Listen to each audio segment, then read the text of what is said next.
Ito ang update natin sa Ang Probinsyano, May 7. Advance streaming tayo. Dahan-dahang lumapit si Cardo kung saan sila nagtatago ni Lia. Nag-alala naman si Lia Mante kung ano na ang nangyayari sa labas. Iniisip niya na sina Albert na daw yung nasa labas para iligtas siya. Sabay pasok naman ng dalawang goons sa baba at nakita agad nila ang pera na nasa lamesa na itinakas ni Kernel at biglang nagulat si Teban at Pilar. Sila'y napatingala, biglang may lumipad sa taas. Si Cardo pala. Patay agad ang dalawang goons. Sa bilis ba naman ni Cardo, parang kidlat. Alpilar, mantay ba? Magtago ka sa taas! Utangin si Lia! Palasyo naman, hindi pa rin makapaniwala si Lily na wala na sa kamay niya ang palasyo. At muli namang dumalaw si Cassandra kay Mariano, syempre para akitin at para makakuha ng maraming impormasyon tungkol kay Renato at Ellen.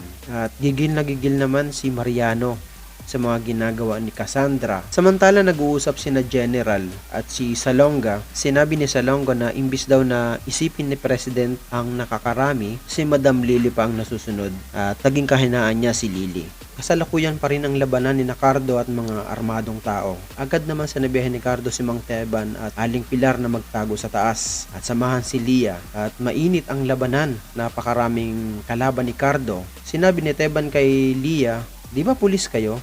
Pwedeng tulungan nyo si Cardo Dalisay." Sabi naman ni Lia, tanggalan daw siya ng posas at tutulong siya. Sabi ni Mang Teban, "Wala akong susi pero may baril daw sa cabinet." At yun na nga, nang nakita ni Lia ang baril sa cabinet at may kasamang shabu, tinanong niya ito kung kanino ang shabu na yon. Sa pakiwari daw niya ay kay Kernel yon, kaya isang malaking sindikato si Kernel.